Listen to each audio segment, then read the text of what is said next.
What's up, Hoop World? It's Friday. It's your boy Vince, and it is FRPC Hoops Front Runner Podcast Collective is back on the air.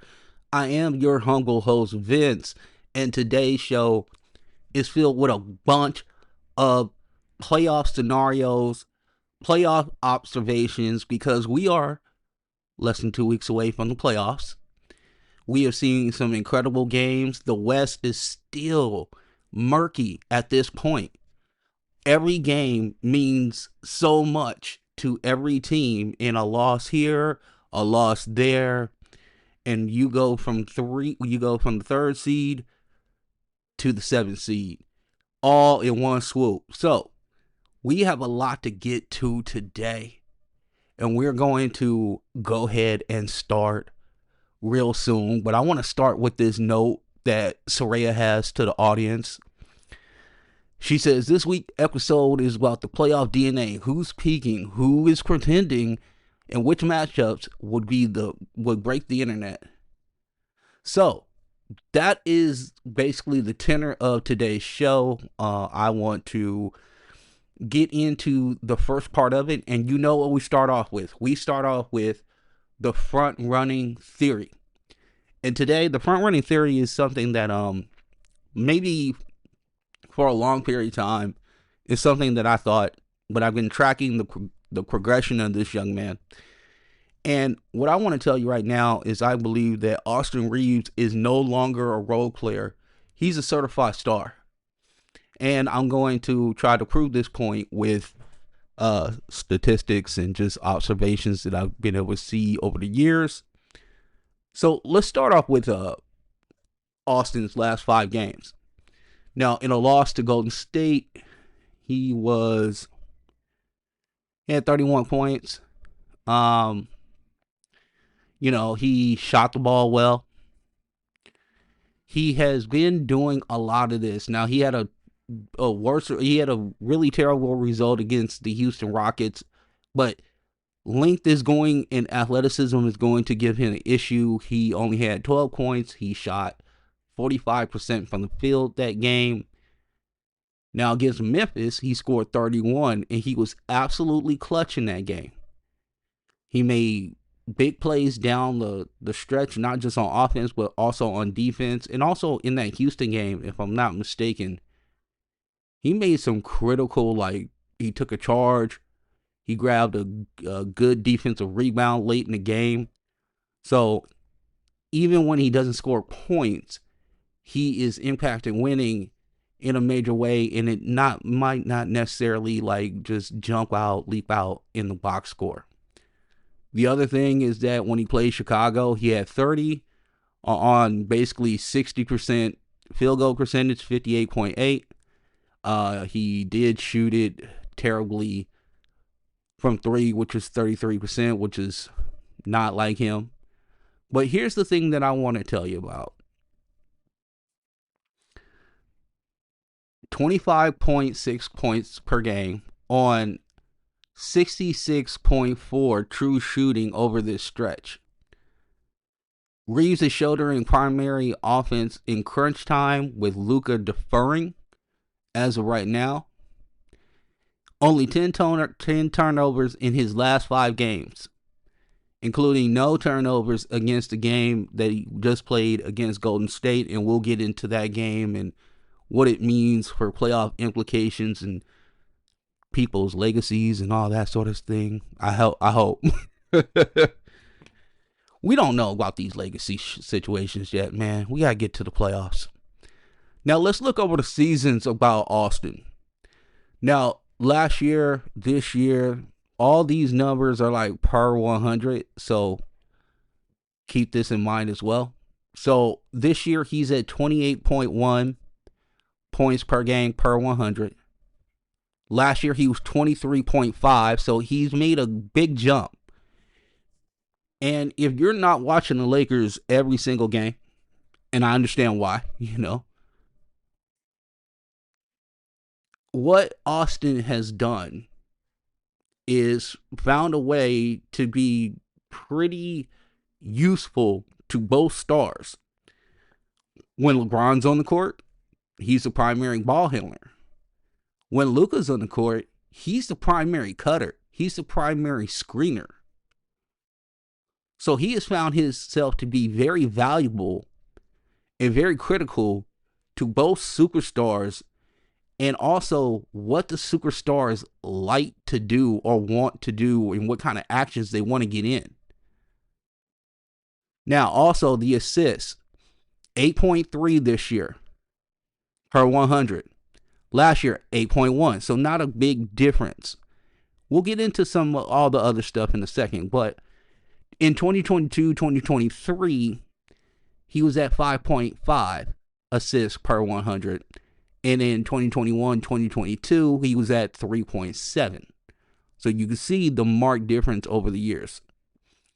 Now, the true shooting percentage has never gone under 60%. I want to say that again. Austin Reeves' career, his true shooting percentage has never been under 60%. Now, he's increased his volume. He has also, his assist percentages have gone up steadily. He went from 10.3 in 2021, 2022 to all the way up to 25.4 this season. His usage rate has gone up with his development in ball handling and what have you, and just the trust of the team. And his usage rate in 2021, 2022 was 12.4. Now, with Luka and LeBron on the court, Austin Reeves has a usage percentage of 23.8. That is spectacular. So, what are some of the reasons for this? He has increased his 3-point attempts by almost 2.5 a game. 7.6 last year, 10.1 this year, career high. The 25.4 assist rate or assist percentage is elite among combo guards. His usage of 23.8, while maintaining above 60% true shooting percentage, and his box plus minus, which is a positive 1.6, so he's emerging as an impact creator and not just a scorer. Here are some of the things that we're seeing in him that's different from last year. Shot creation last year is pretty much secondary only. This year he's had some primary flashes. Pick and roll, spot reads. This year, full reads versus drop and blitz. Shooting gravity, above average. This year, elite pull-up, 3-point threat. Passing vision, he was reactive 2023 from the tape I watched. This year, he seems to be proactive. Corner skips have emerged. So he's understanding the principles of the offense and where everybody's going to be on the chessboard. So that's what that's saying. And then as far as a defensive role, this is where he is as of today. Okay. Now, because of what he is the point of attack plus a helper. Now, he's navigated ball screens better this year. He does get a hand up. He tries. He will never be I don't ever see Austin ever being a net positive defender. I just can't see it. But what I can see is him just being active in the passing lanes, allowing his basketball IQ to take over, allowing him to read cues and then be able to get into passing lanes even better as he understands the offenses and the speed of the offenses as he continues to go on. Now, here's a comp that somebody gave me, and I thought it was kind of cool. They said a poor man C.J. McCollum with better court vision, better court mapping, and a little bit taller.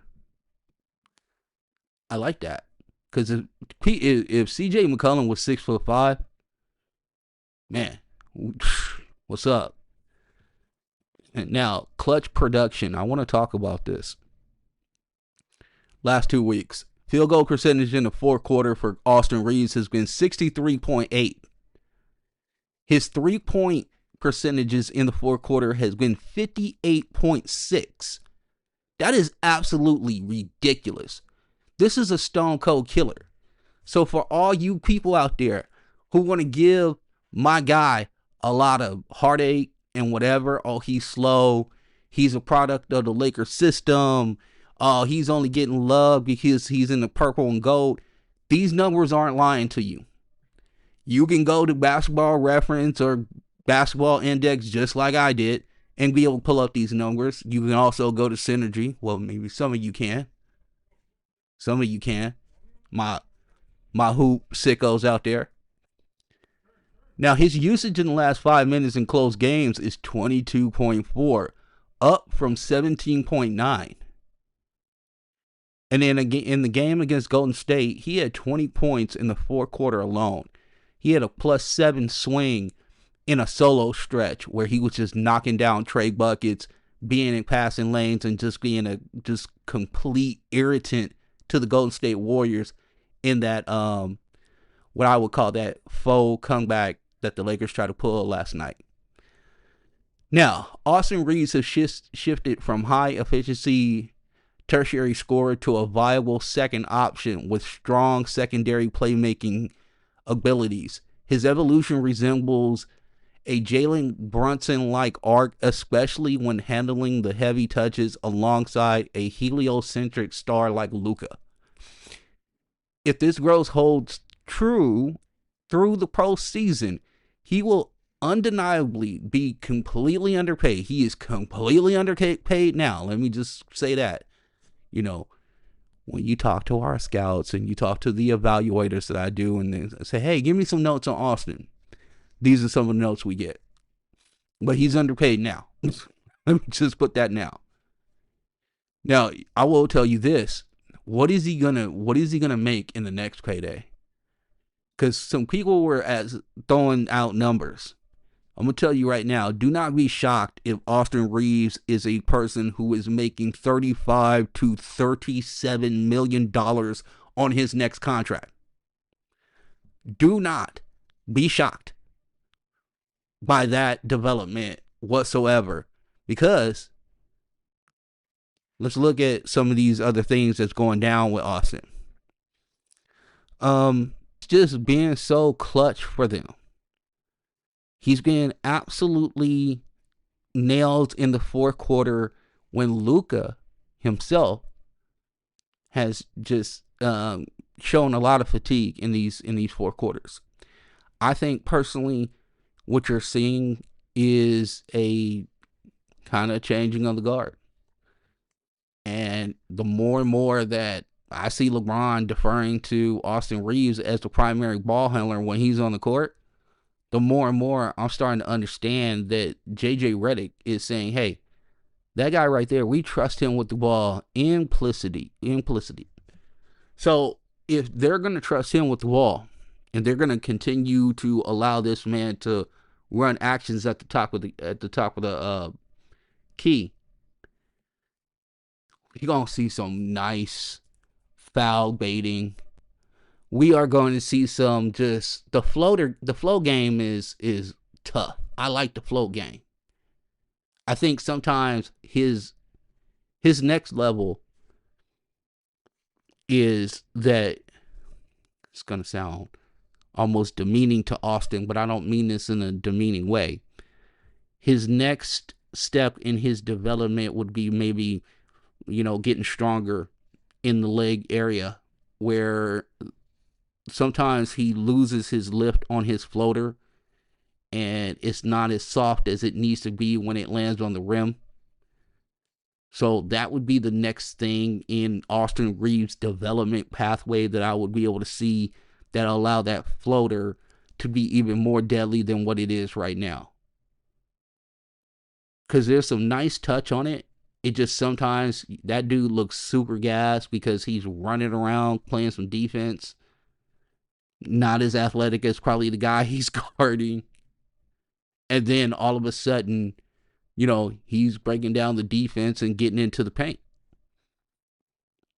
So now the Lakers took it on the chin to the Golden State Warriors last night. And we need to break down some stuff. And we're going to start with some of the tactical differences that happened in this game. And we're going to give you kind of a glimpse of what we thought happened in this game. So the Lakers shot 45% from the field. Golden State shot 47%. Now, the big thing is that Golden State shot a hell of a lot better from three, which was 19 of 42. But as far as the actual makes, the Lakers only made one less than the Warriors. So where was the difference at? Well, first of all, the difference was in the bench scoring and also in who was doing the damage. Because the Luka Reeves initiation, hunting mismatches, that's what was going on. Pick and roll defense versus Steph Curry, they punished him all game. In transition, LeBron was looking to leak out and get either great positioning or just a dunk or a layup. Their bench, you're looking at DFS, Vincent, Hayes played very, very sparingly. So even though he started, he was kind of like a bench guy. Now, the Warriors, they played so well. Curry had a Curry game, but Brandon Podziemski played out of his mind, scored 28 points. He was ridiculous the whole game.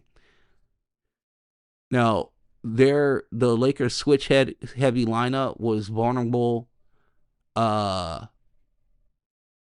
vulnerable with Luka on the court. I will say this. Now, the Warriors defense was vulnerable against LeBron in that switch heavy because they do a lot of switch heavy thing. Kuminga and Curry had early pushes. He was getting to the foul line. Kuminga was very aggressive, going to the bucket, but he usually ended up with Luka or Austin Reeves on him. So he was attacking those guys as soon as he could possibly do that, which is good recognition on Jonathan Kuminga's part. He's coming off the bench. He's going to be critical if they're going to do anything in these playoffs. It's all hands on deck for the Warriors, just like it is for the Lakers. If the Lakers get a poor shooting performance from one of their others or one of their bench guys, the Lakers are not going to be successful in the playoffs. JJ Redick has said this. They have to win in the margins. I believe that. I had this team as a play-in team at the start of the year, and they have proved me wrong. Now, yes, the acquisition of Luka helps that situation, no doubt. But at the end of the day, this team has overachieved because they won in the margins, and they will have to continue to win in the margins to be successful in the playoffs. That means Jackson Hayes can't have stupid fouls. That means that Jackson Hayes needs to be aggressive rolling to the rim. That means that in the dunker spot, he needs to be active, but also understand, don't clog the lane for Luka and LeBron. But he needs to be impactful on the boards, whether boxing out and letting Luka and LeBron get the boards, because he's not a really big rebound person. And he needs to be really active with his length on the wings and in passing lanes. We can't have games from Rui Hachimura where you're out there floating. And we'll get to Luka. No questions asked there, because his defensive lapses last night they were stark. You could see it was evident. The blow-bys were often. He looked like a turnstile out there, and this is going to be the problem with Luka. We have not Luka proofed this team yet as far as like acquisition of players. It's going to take some time. Keep in mind, they tried to get Mark Williams. That trade had to be rescinded because they did not like the physical. And now we're here. So margins, winning in the margins, they're definitely going to have to do that. It is a must for this team, and it's also a must for the Golden State Warriors, because let's be honest, the Warriors rolled out a team that didn't have anybody who was taller than 6'8" last night. Now, Steph Curry is one of the greatest shooters in the whole wide world. Jimmy Butler is one of the best foul merchants on the planet. And Draymond Green as kind of a de facto pseudo point forward or power forward. His ability to be able to see over the defense, his ability to make passes with a ton of intentionality and to get people open with those passes are extremely valuable, and he did it to a absolute T last night. And all the while, Draymond Green sitting there just talking about how he's the defensive player of the year, knowing damn well that crown belongs to Victor Wembanyama, and the only reason you will have a shot at winning it is because Victor doesn't have the necessary games to win defensive player of the year. Get well, big fella. We are thinking of you. Our prayers are with you, Victor Wembanyama, going through the deep vein thrombosis situation. I'm sure we got the best doctors and everything on that, but I want to send my prayers and well wishes to Victor Wembanyama going through it. Now, we need to talk about the Houston Rockets, because even though they lost to the Lakers the other night, this team is still second in the West. And we are going to go into our Around the Arc series, the Western Conference, where we bounce around and talk about teams, and we come off the dome piece and give you our thoughts. So, I said Houston, but we always start in the middle of the country, right? We start in the plains of Oklahoma, and we check in on the number one seed in the West, the best net rating historically of all time, your Oklahoma City Thunder. They're 64-12 in the West. It's not just elite, it's legitimately historically elite. 13.26 adjusted net rating. Shai Gilgeous-Alexander is a 11.5 box plus minus. It just rarefied MVP air that he is breathing right now. Every game is a ho-hum 36. Every game is, oh, I got 30. You imagine, just put yourself in Shai's shoes, but also just kind of, lessen the age a little bit. You imagine Shai coming home from high school. Hey, sweetheart, how'd you do today? Mom asked him, hey, how'd you do? He's out here, I put up 36 on the greatest players in all the world. Just real relaxed, real just nonchalant about the whole situation. Shai Gilgeous-Alexander is right now, I think if I had to make a vote right now, he would be my MVP. And on that note, people, get ready, because next Friday we are going to hit you with another Feel Good Friday. But what we are going to do is we are going to bestow Front Runner Podcast Collective second annual NBA awards. It's award season. So everybody lock in.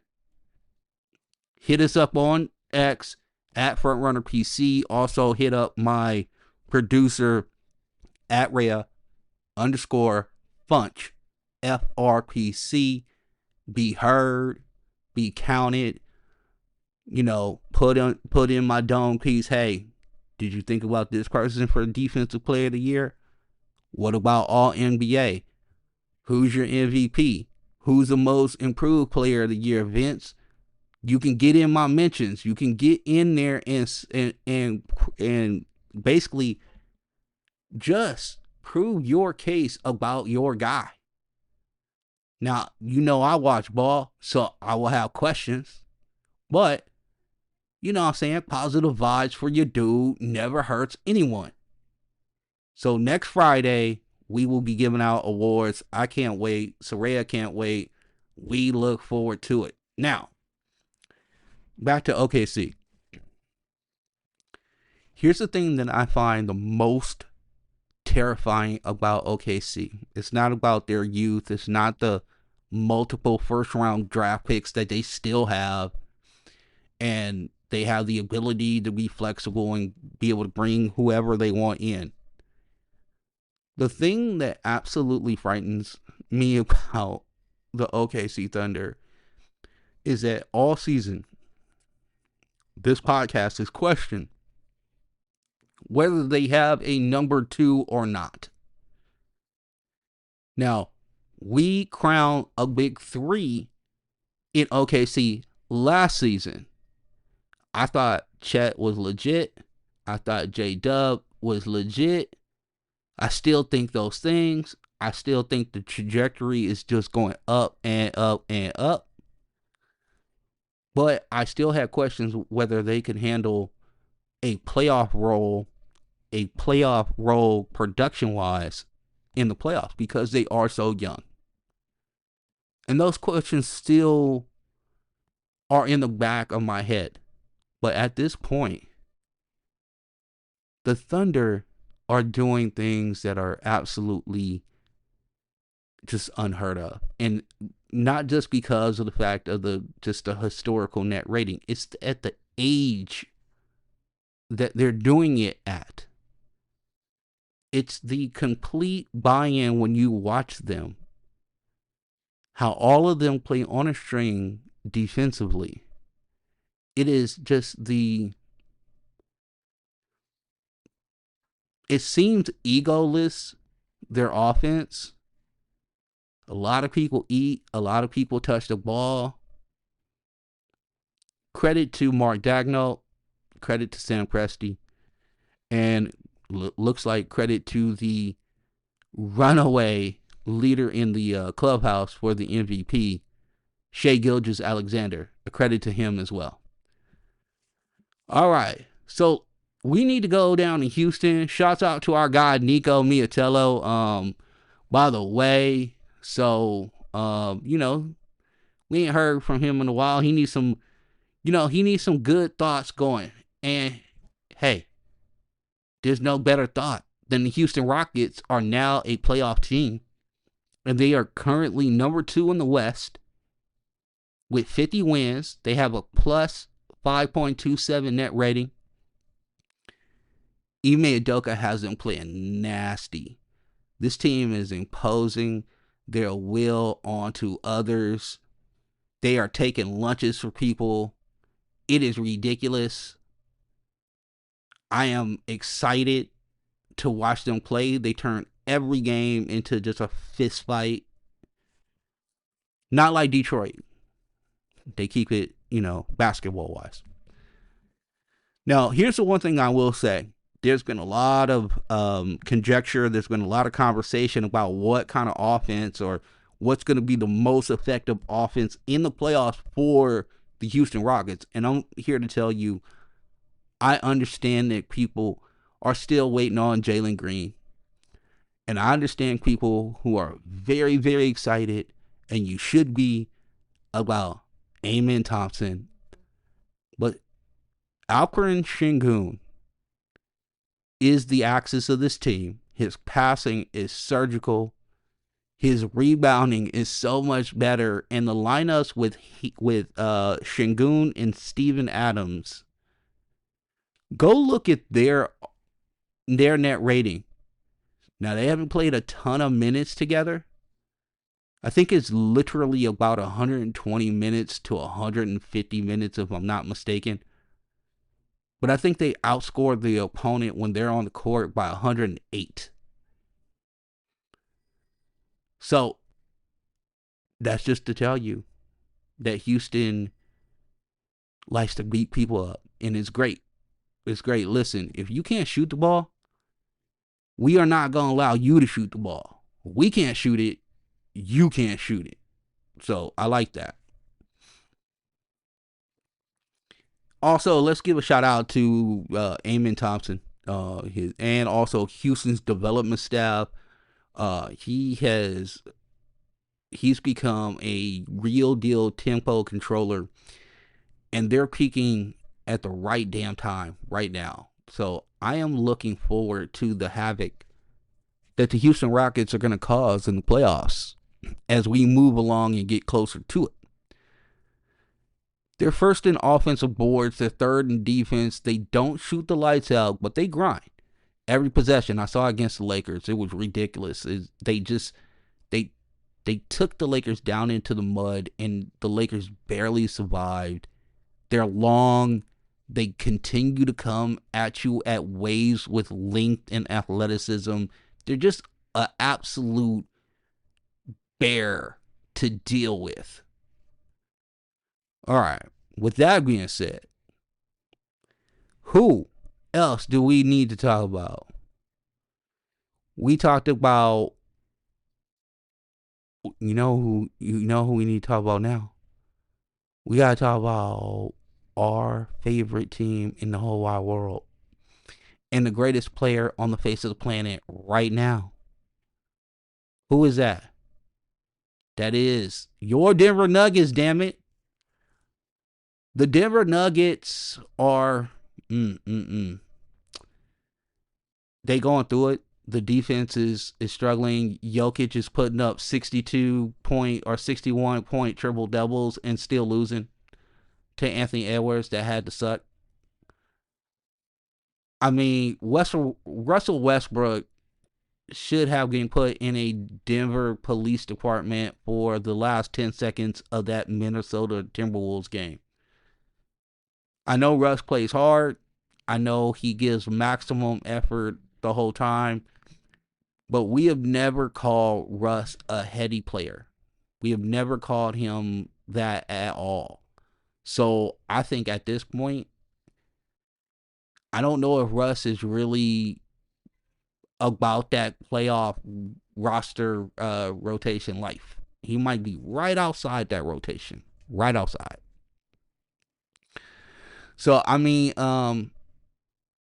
this is one of those deals where you just kind of look and you just hope that they can find a way to pull it together. It's going to be on the strength of Jamal Murray. Aaron Gordon is going to have to shoot the ball from deep very well in this game, in these playoffs. Michael Porter Jr. can't have these 2-3 games where he's nowhere to be found. It is all hands on deck for the Nuggets. So that's kind of my spiel on the Nuggets. The Lakers are easy. Is Luka going to play some defense? Because that's going to be the problem. If we're going to have blow-bys and we're going to have just people getting to wherever they want on the court on Luka, they just don't have the other horses to be able to legitimately help him as much as he will need that help and then be able to get back to their own assignments.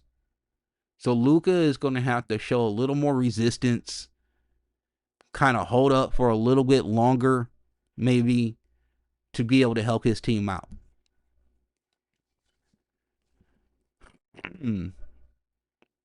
Now, we need to talk about the Grizzlies. We got a big thing on the Grizzlies a little bit later. They did win against Miami last night. Ja was incredible. We need to get into what happened, though, and what the NBA is saying. But, yeah, there is that. The Timberwolves. No. Who is next? Who is next on our agenda? The Warriors. Steph has been in gravity per usual, but now the young guys are playing like they had. Now the young guys are playing like they've had lunch with Jimmy Butler. You know what I'm saying? Like they just feel more aggressive. And Jimmy is getting foul shots. He's doing what he's supposed to do. Soraya said this in a note. She says that Jimmy is a force multiplier. Um, she says that his ability to handle the ball, be able to bend the defense, and allow Steph to be able to continue to do his thing, while he's able to do some second side initiation and be able to look for the open man and throw cross court passes to like people in the corners for an open three. Those things have been so useful to the Golden State Warriors. Now the Grizzlies, we talked about them a little bit. Let's talk about. I just want to make sure I got everybody. All right. The Clippers are next. So Clippers, Kawhi is playing great. Like he looks really good. Norman Powell this year, again. I want to just say this one more time. It is so unusual for a player who's been in the league for as long as Norman Powell has been in the league. He comes out of UCLA. He bounced around, goes to Toronto, becomes a champion on a Toronto team with Kawhi Leonard. He is really good in Toronto as like a sixth man. He's always consistent, 13, 14 points a game. All of these things, he can never fail. But Paul George leaves in the offseason because the Clippers and Paul George cannot reconcile on a deal. They trade him to Philadelphia. And the first words out of Norman Powell's mouth was addition by subtraction. And then he came back around on those comments. But basically what he was saying is more opportunities for him. And boy, did that dude believe in himself, bet on himself. So force up to our guy, Norman Powell. You know what we talking about. UCLA legend, still cold, still doing his thing. We see you out there shooting that thing, boy. Norman Powell, shouts out to you, my guy. All right. I think now we're going to get into a couple other like little news and notes about these teams. The Rockets and their net rating for like the last couple weeks, 3.1 positive net rating. The Warriors are positive 2.7, peaking at the right time. Suns negative 2.9. Ugh. We'll talk about Kevin Durant later. Got more information on him. The Sacramento Kings are also going in the wrong direction, negative 2.2 on their net rating. And the Pelicans have shut down Zion. Feels like Zion Netflix doc is waiting to happen at this present time. I cannot wait for that. What, what will they call it? Something, Bluster, Danger on the Bayou or something. There's going to be something. Now, this is a note from Soraya. She says, chaos is the brand right now. Every game from here is out seeding roulette. Enjoy it. So she has this thing that she wanted us to do and wanted us to talk about. So she's very excited about this segment. I'm excited for her. So let's get into it. So the standings are cute, but we're not talking about what we likely will get. We're talking about what we want. What the basketball gods should give us for our loyalty to them this year, doing pods, making sure that all the people's are happy. If you're joining Front Runner Podcast Collective for the first time, welcome. Welcome to the podcast. We do this twice a week, Tuesday and Fridays. Feel Good Friday today. Hope your Friday is feeling good. Mine is feeling excellent. I watched games. It was great. Put notes up. Everybody talks about it. Bam. Now, this is what we think we should get for the playoffs. So, Rockets versus Warriors. And you would say, well, Vince, why do you want that? Man, old soul versus new school. Draymond trying to body Jabari Smith Jr. Amen Thompson versus Steph off ball movement. Are you kidding me? And Dylan Brooks just starting fights with everybody. This is pure playoff mischief. Şengün posting up Looney 9 straight times. Steve Kerr pulling out lineups from 2018 and no one's blinking. This is the Hoopers hipster series for sure. Rockets versus the Warriors has entertainment written all over it. It just absolutely, I would love this. And here's the best part about it. If you got Rockets and Golden State, TikTok and Twitter would be ablaze. Could you imagine those fan bases on those two apps and how it will go down? It will be nothing but entertainment. There will be saltiness for sure, but I would love to see it. Now, the next series that we would love to see in the Western Conference. Oh, this is an old-fashioned grudge match. We love this. I would love to see the OKC Thunder against the Clippers. Now, people would sit here and say, well, Vince, you don't like OKC if you want them to play the Clippers. Hold on. You are looking at this way the wrong way. I'm looking at this storyline wise. I'm looking at this for the content wise, okay? Let's keep it a buck. SGA versus the team that traded him. Harden versus a switchy army of 6'6" defenders.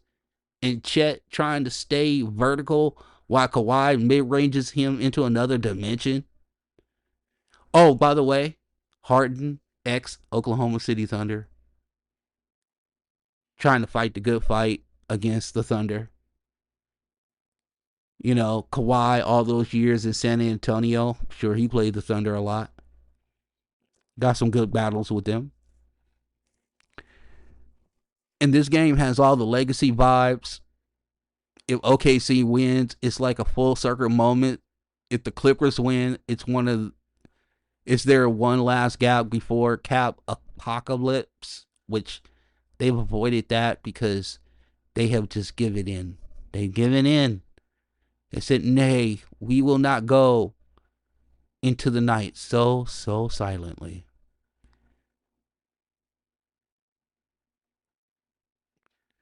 Oh my God. Soraya said this in the chat. She says, front office nerdery is this one. It's a chef's kiss.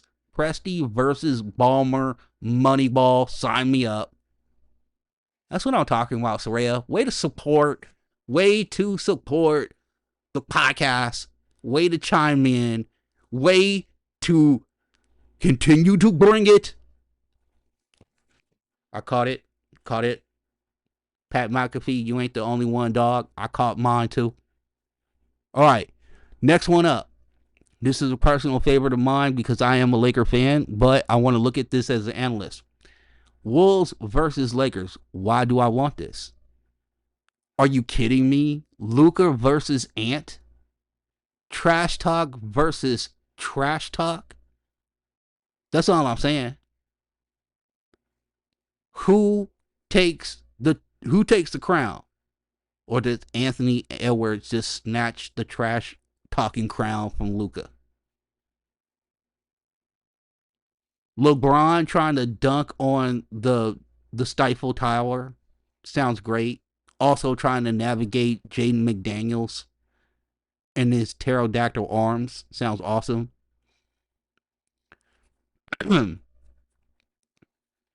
I personally want this because this is definitely one of those where you are going to see just high level efficiency from Luka. He is going to try to absolutely obliterate Rudy Gobert, and he's going to pull him out onto switches, and then he's going to put that man on an island and drop threes on that man's face.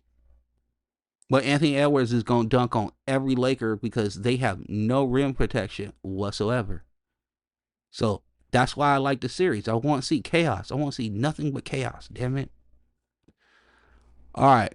Now, Grizzlies and Nuggets, to me, this seems fair. Two teams who have been maligned all year. Now, I know, they have winning records and stuff, but this is kind of not how people wanted to see everything go, right? This ain't the way you wanted to see it go. Denver's bench issues all year. Grizzlies, we talked about in the last podcast. John Morant, Jaren Jackson Jr., and Desmond Bane have played a total of 33 out of 75 games together. That sounds not like a lot. But these two teams, if you think about it, you got Jokic as a three-time MVP. You got Jaren Jackson Jr., who has really upped his game this year, who's really played so well.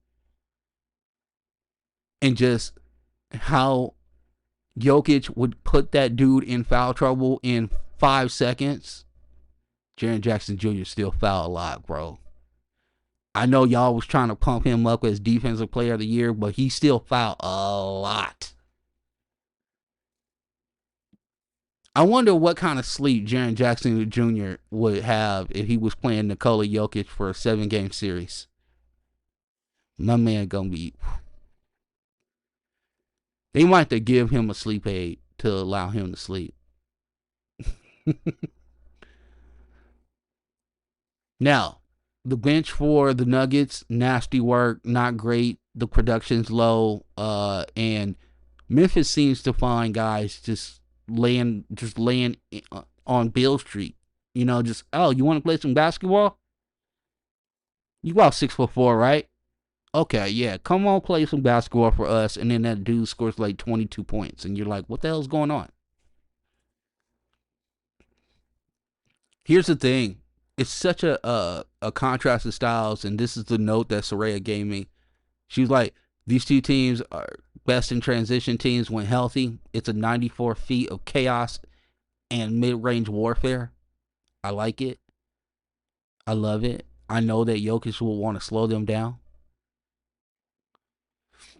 Now, as we continue to look at these standings and we blink our eyes and then they change and we refresh our Twitter screen or we refresh our whatever screen you look at for the NBA standings, the Western Conference is just an evolving, nebulous thing. And really, until the music stops on the last day, I don't even worry about the seedings until we are there. Do we think the Lakers should want to be in the host a first round game? Yeah, absolutely. But they got a tough road. You know what I'm saying? This is not gonna be easy. They playing tough teams. They got Oklahoma City twice. They got Houston in this. They just lost to Golden State. So it's a wreck for everybody. Some teams have kind of a little bit better schedules than others. It is what it is. What are you gonna do? All right.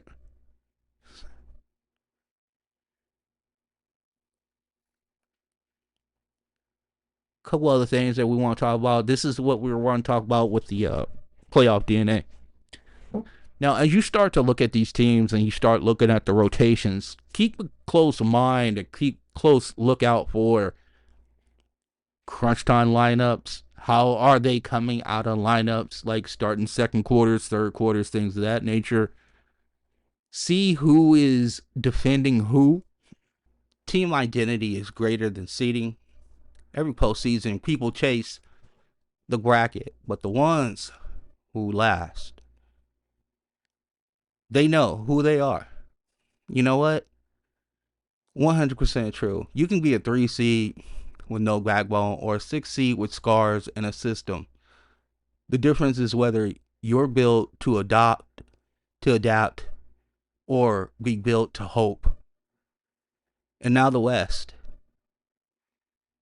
is full of teams with basically looking at their own reflections and looking at some of these games in the early season going like, man, I love to have a couple of those games back. We say it every year. There's a couple games in December. There's a couple games in January that you go, man, I wish I could have those games back. But the NBA is well, no regrets. All gas, no brakes. So let's get to it. Let's talk about it. The Thunder. Draft built, two-way execution, best adjusted net rating in the league. Their games feel like masters classes of impatience. They executed their division so succinctly. Sam Presti, got a real blue chipper in SGA, and he just continued to just stack draft picks.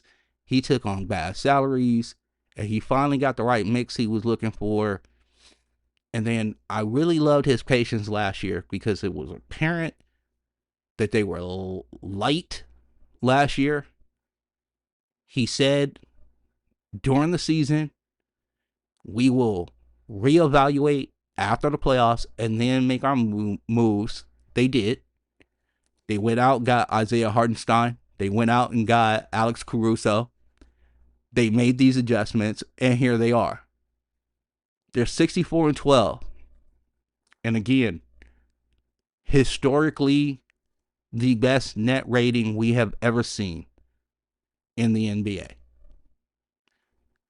The Rockets are a rebounding, defensive, tempo control, do not rely on shooting variance, just physicality and floor balance. That's the playoff formula for them. They're going to have to be in rock fights. They don't have the offensive personnel to deal with anybody during crunch time. So what they're hoping is that our dudes are super long and super athletic, and you're going to have a real difficult situation scoring on us as well.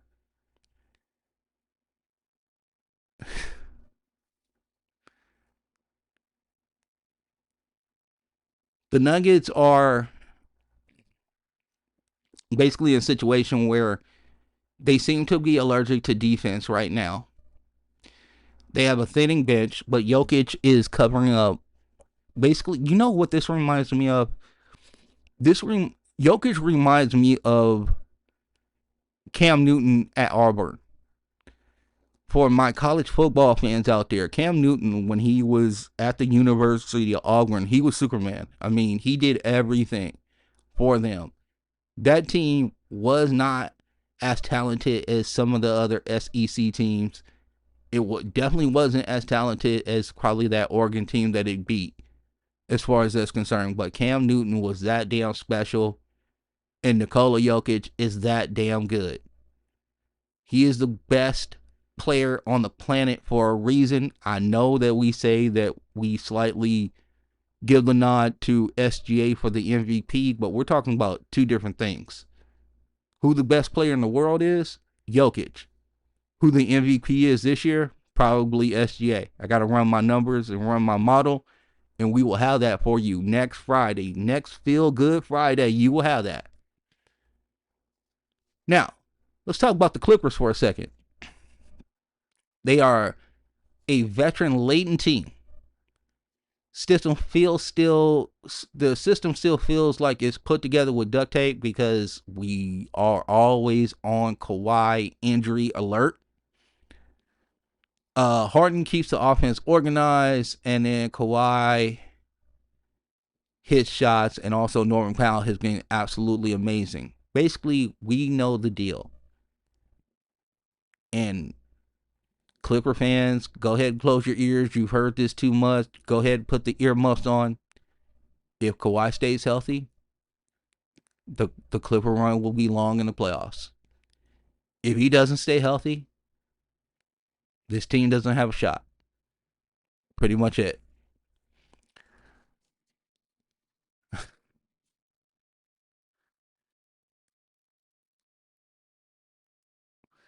All right. So the Suns right now, KD's hurt, ankle injury. We don't know how long he's gonna be. Devin Booker is basically reminding me of like those dudes that were playing like instruments on the Titanic.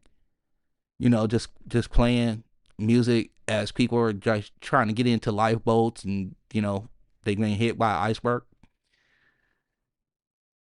Our guy D Book, I'm gonna tell you this right now. I know everybody, we talked about it in previous podcasts, but the rumors and the whispers are getting louder about whether Devin Booker will be a Phoenix Sun come next year.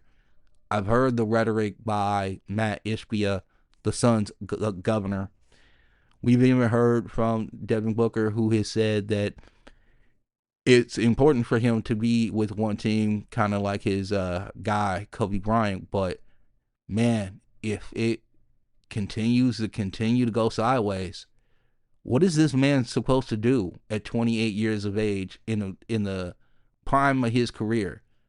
Wait for you to build it up in 3 years or whatever? No, I don't think so.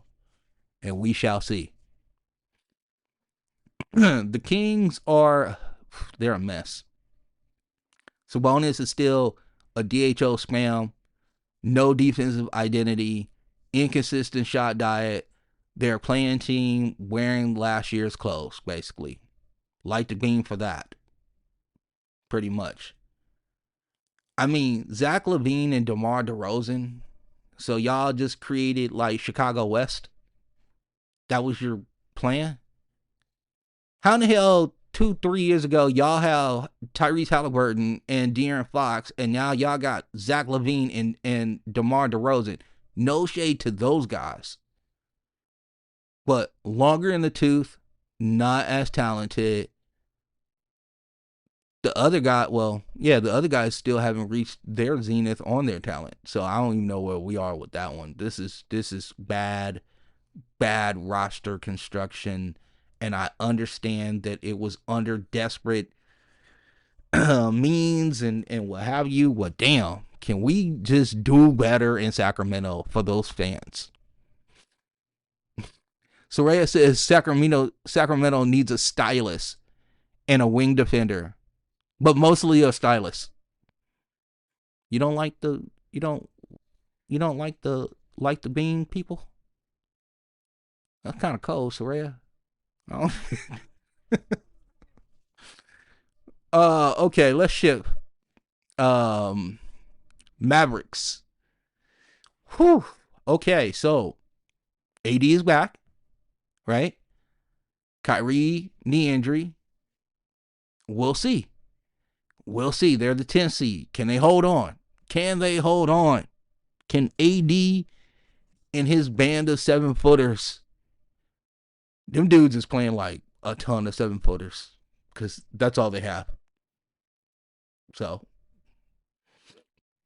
playmaking, Jaden Hardy and Najee Marshall a little bit, and Spencer Dinwiddie, and we'll see, right? That's pretty much how it's going to go. Then you got the Pelicans, who shut everybody down known to man. CJ McCollum, Zion Williamson, Trey Murphy III. I think they shut down the Saints preseason practices. I think they shut down LSU spring game. I think they shut down everybody. Pelicans just shut down everybody, and they're awaiting the result of their tank. And then Utah has been so cold with their tank. I mean, they haven't been Washington cold, but they've been cold with their tank. Danny Ainge is somewhere pulling levers like a Bond villain. That war chest is real. That's for sure. Spurs, they shut everybody down, so they are in full tank mode. Obviously, with Wemby being out, De'Aaron Fox is having surgery for a tendon in his finger, so they're going pretty much G League and a couple guys And then the Grizzlies are looking at their new coach, Tumas Isolo, and looking at him going, man, this is real tough playing basketball in the NBA. You got any ideas that are better than Taylor Jenkins? And Tumas is saying, we need to practice. And Ja is saying, bump that. I need to go play some whoop that trick out in my ride. Okay? We ain't practicing. Your boy's tired. It's been a long season. They won't let me shoot my guns. We'll get to that in a second. So they're hanging in there. They won last night against Miami, obviously. Ja had an incredible game, but also got in trouble. And again, like I said, we will talk about it. All right. So we need to now, there's a couple other things that we need to get to. Is this it? Where's the Ja stuff? Okay.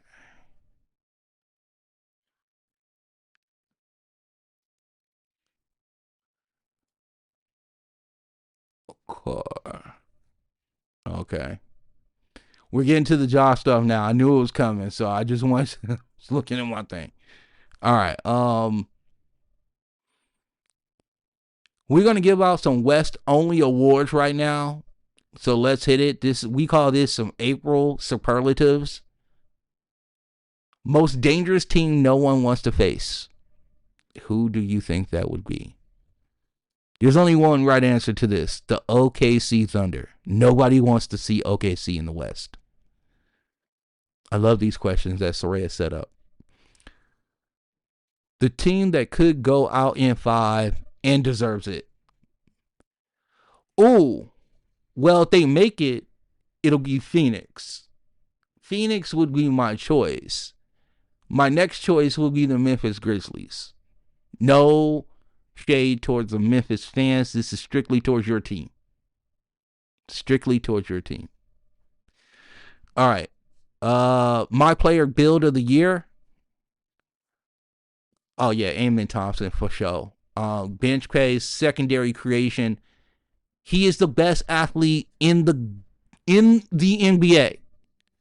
I want to put that out there right now. This dude is the best athlete in the NBA. He does stuff that I've never seen before. He floats in the air, makes decisions. You're not supposed to jump in the air and then make a decision.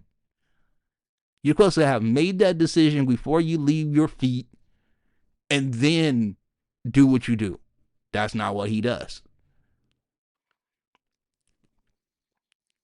He's basically he's like playing with a downloaded Dwayne Wade with a just a ridiculous finishing package. Amen Thompson obviously is one of the reasons why we do film studies, because he's ridiculous. He does stuff that you just sit there and you just go, "What the hell's going on with this?" Most watchable ugly team in the West. Oh yeah, that goes to the Portland Trailblazers. Shouts out to the Trailblazers. Rip City, what's up? Scoot Henderson. Our Scoot Henderson theory is alive and well. He is starting to thrive. There's the signs of life in Portland. I'm so excited. And Shaden Sharp is that dude. I love Shaden Sharp. He dunks on everybody and he got a nice stroke. Love that dude. And here's where I land in the playoffs. Only two things really matter: gravity and trust. Gravity means you can bend the floor without the ball. Trust, you can roll you can trust your role players, stay confident under pressure. The Rockets have to do both. So do the Thunder. That's why they scare me. The Nuggets have Nikola Jokic, but and Jamal Murray and some vets that have been through it. But that bench scares me as well. So who do I trust? I still gotta trust OKC so far. I like the Lakers. I like the supercomputers they have with Luka and LeBron, but they turn the ball over and their defense sometimes it just kind of it lags basically. It just the little spinny wheel shows up and it's just sitting there. Now, we got a couple more things to get to. I wanted to talk about our off the bounce segment. And this is where we're gonna kind of just stick in some stats and some things for you to kind of watch as you go down the rest of the NBA season. Jaren Jackson Jr. Did anybody see what this dude did the other night? 5 fouls, 5 turnovers, 2 blocks. Jaren Jackson Jr. is the human embodiment of my group project doing something. You know what I'm saying? Just what are we doing right here? Solid shooting from 3 of 5, whatever. But the decision making was terrible. Stop asking him to be the hub. Stop asking him, just ask him to be your second best scorer or your third best scorer, and let's keep it moving.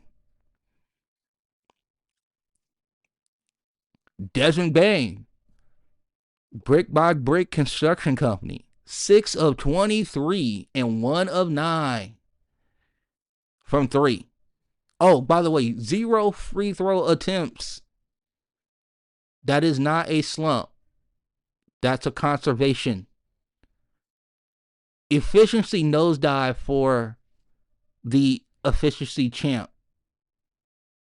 in Desmond Bain. You know what I'm saying? Oh, no shot diet changes so far. No shot result changes. Basically, Soraya said this is when your my career build is shot creator, but your badge progression is still at 12%. Ooh, that's bad. That's bad in the 2K series. Let's give some love to Scottie Pippen Jr. 17 points, 7 assists, 2 rebounds on 6 of 9 shooting. Most efficient than his dad in the Chicago huddle. You know, talking about when he didn't want to come in and play. Elite backup profile. This dude is Tyus Jones. I told you that. I told y'all. And even our anonymous talent evaluator said that he looks like Tyus Jones a lot too. With more hops, not hopes, hops. Zach Edey is super tall. He's so tall. He looks so big. 8 points, 13 rebounds, 2 blocks, 3 of 3 shooting, played 27 minutes, and I'm not sure he moved laterally once. Does he need the ball? Nope. Doesn't foul, doesn't blink, doesn't show emotion. I think he's a cyborg. I'm not sure. We got our top scientists on this right now. FRPC is sending people out. It's kind of like our version of the CDC, right? It's the NBA's version of the CDC. We're going to have our top guys on it. We think he's a cyborg. We will have further information in the pod next week. That dude looks like an ogre, but he be getting it done. He be getting it done. Yo, let's give some love to Kel'el Ware. We shot him out a couple months ago from Miami Heat. He put up this stat line, which was crazy. 13, 15, 3 steals, 3 blocks, 0 turnovers. What we doing? How you doing? How you doing? That's your modern 5 prototype, ladies and gentlemen. And let me tell you this, man. Rebounding, floor spacing, 0 mistakes. What we doing right here? This dude like, I am me. I am him. Oh, by the way, Denny Avdia is Draymond Green without a podcast. 26 points, 15 rebounds, 6 assists, 2 steals, 2 blocks. That's an RPG boss fight stat line if I haven't heard one. And while he did it while running point for a team with no adults on the squad whatsoever. Denny Avdia was in purgatory in Washington. He comes to Portland. They give him the ball. He's starting to handle it, do all the things, and you're starting to see magic. You're starting to see the stuff that we thought that we were going to see when he came out of Israel. And now my man is doing it. Denny Avdia. Shout out to Denny doing his thing. On-ball decision-making plus two-way versatility. Sign me up. Pascal with screen assist. Draymond with good posture, basically. And he's not a mouth breather either. You know what I'm saying? So shouts out to Denny for not being a mouth breather. Shouts out to Denny for not kicking people in the groin or stomping people in the groin. You know what I'm saying? All right. Couple of things. Tyler Hero dropped 35 points, but the transition D said, "Well, we'll get back eventually." Bam is defending like the only adult in a daycare. Fast break points allowed, 21. That's not Heat culture. That's Heat. What is that? What would that be? Apathetic? Heat apathetic. Well, it's been a long year for them.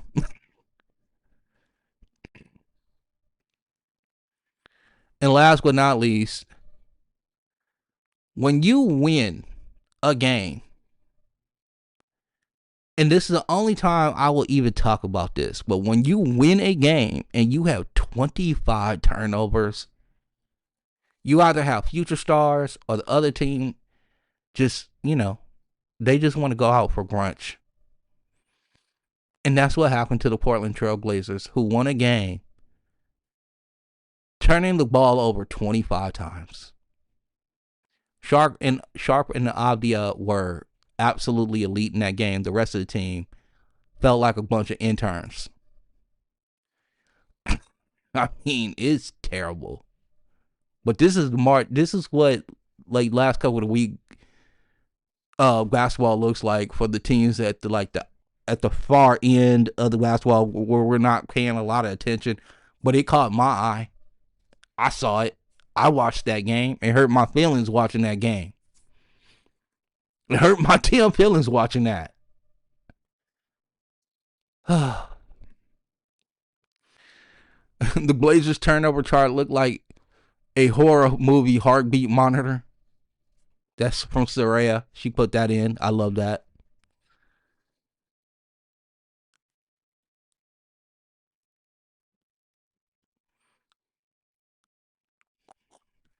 All right, we need to get to this last story before we cut up out of here and send you on to your Feel Good Friday. But what I wanted to do in the baseline buzz is I wanted to get off some thoughts on some things.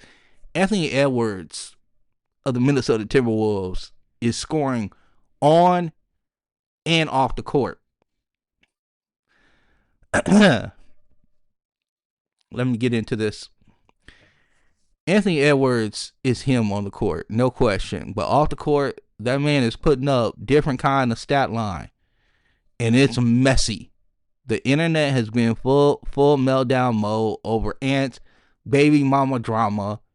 It's not just casual gossip. It's legal web involving paternity suits, jurisdiction battles, and now a judge ruling that puts a spotlight squarely on the Timberwolves star for the wrong reasons. So here's a quick breakdown. Ant's 23.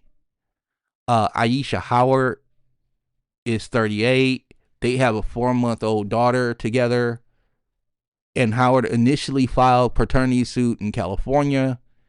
Edwards clapped back. No visitation, no custody, and filed to get the case heard in Georgia, arguing Howard moved to Los Angeles for a bigger child support payout. This week in California, judge agreed, said the state lacks jurisdiction. That's not all. This is reportedly Ant's fourth child with his fourth woman since 2023. 4 different baby mamas. And when text messages surfaced allegedly from him telling Howard to get an abortion, bruh, that's when the internet fully lost it. One viral post summed it up. Anthony Edwards is a self-aware deadbeat, and his baby mamas are using kids as a get-rich scheme. Another, imagine being that baby growing up, knowing your famous dad fought not to see you. The internet and Twitter can be harsh. Not saying there's no truths in those situations. I'm not going to say that. But not a good look. Not a good look. Listen, Ant not being asked to be out here to be the face of the league tomorrow, but how you carry yourself on and off the court does matter. We just saw a whole situation with LeBron James on the Pat McAfee show talking about how he understood the assignment. He's going to leave 22 years, and you have seen very, very little salacious controversy when it comes to LeBron James' name. Shit, the most messy thing he got going on is the Stephen A. Smith stuff. You know, hey, what are you going to say? Now,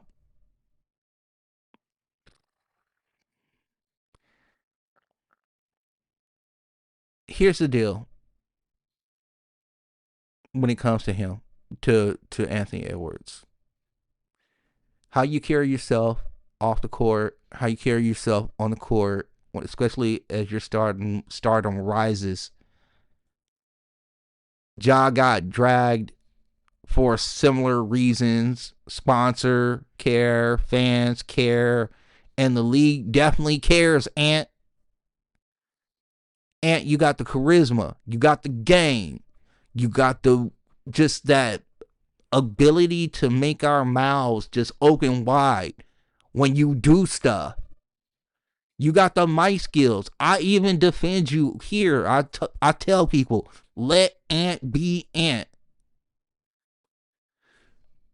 With those extracurricular activities, hey, bro, I'm not telling you you're not young and you can't do your thing. I'm just telling you, bro, 4 kids with 4 different women, dude, and you 23. Come on, player. My man out here like Big Pun. He like, I'm not a player. I just crush a lot. You know what I'm saying? He out here crushing. Not great, though. Not great.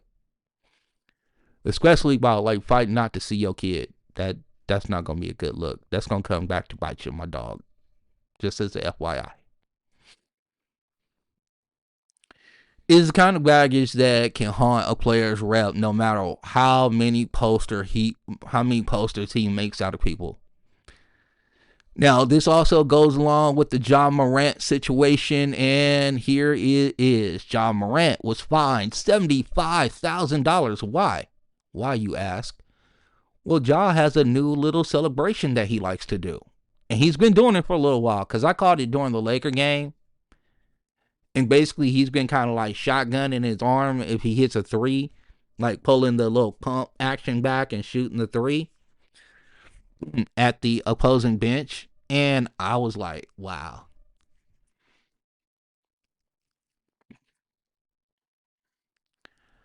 Now, I understand. I'll say this again. I said it I think it was last week. You can criticize LeBron James for some things. You might think he's corny. You might think that, the swag or the personality might not be as authentic as you want it to be. But the one thing you cannot say, oh, that guy didn't get all he could out of his talent, because he did not allow distractions to set in. And if you're telling me keeping it real means I gotta have 4 baby mamas and I gotta, shoot guns and stuff like that, bro, I'm gonna tell you right now, you make too much money to be living this street life. The street life is gone, bro. You a CEO of yourself. When you get into 9-figure salary situations, when you talking about annual salaries and you talking about 9 figures, my G, all this like, yo, I gotta keep it real, son. I gotta keep it hood with my people and all of that. Hey man, you gonna miss me with all that. Okay? And this is a kid coming from Crenshaw, south of Adams. You know I'm talking about, south of Jefferson. You know what I'm saying? Round 60th. Round 60th. I know about Leimert Park. I know about Baldwin Hills Mall. You know what I'm saying? I know about Cinnabon on a Saturday morning looking at the females. I know about all that. But there comes a day and age when you want something different. You want to have the type of life for your kids, even though you're going to support them and I guess not see them. I'm not sure. Maybe you will. I don't know. Maybe you'll have to change your heart, and I don't know. But you can't act the way you did when you was in the hood. Not if you want to continue to make Sprite commercials. You know what I'm saying? Like, Sean Kemp did not have no shoe deal when he had 13 kids. So, Anthony Edwards, stop. Hey, we used to talk about all the time in rap songs back in the 90s and whatever. You talk about gym hats. Yo, hashtag gym hats. Pro gym hats all day long. Front Runner Podcast Collective is pro prophylactics. Okay? We are pro prophylactics. Because your pullout game is not good. And let's just call it what it is. And I guess on that note, can't believe this is how we're doing it.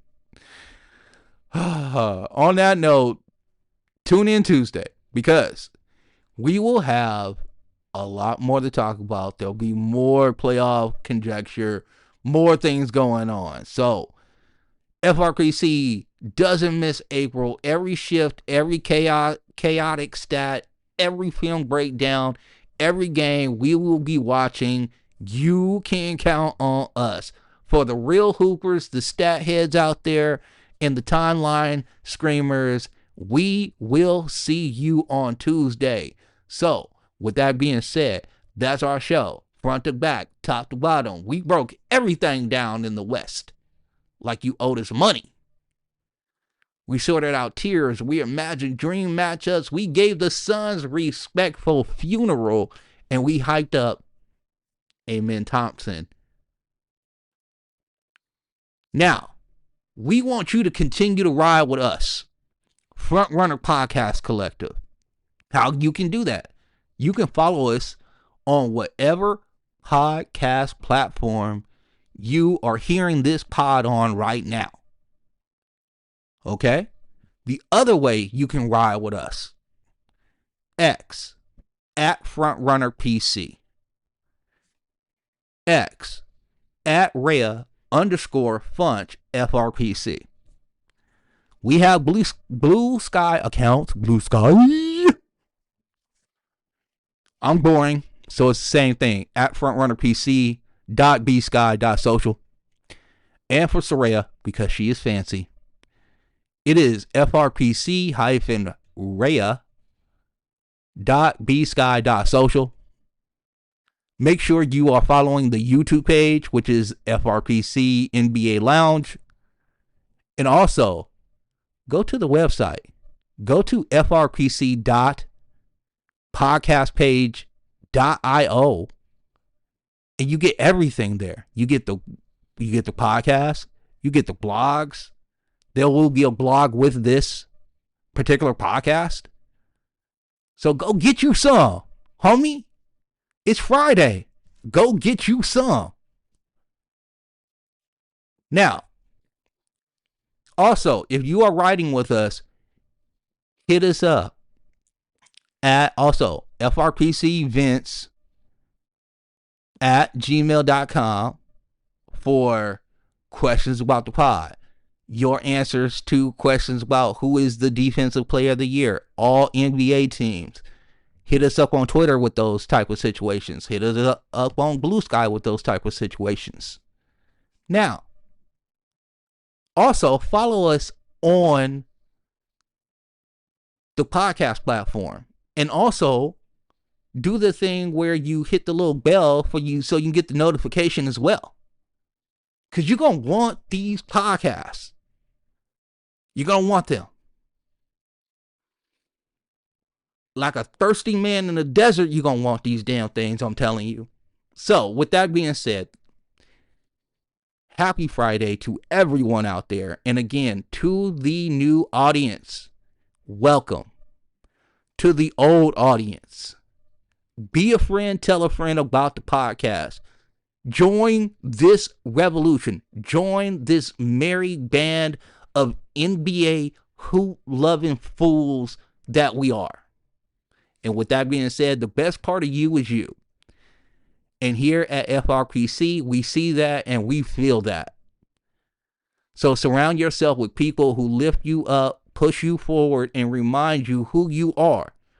And if you got folks like this in your life, celebrate them, text them, hug them, let them know that they matter.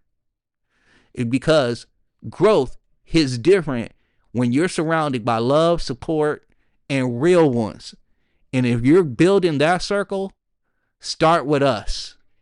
You got a seat here always at Frontrunner Podcast Collective. Y'all keep it real glamorous for your weekend. Have a great one. We will be back on this feed on Tuesday. And for Soraya and for the rest of the crew, I am Vince, and we are out. Deuce.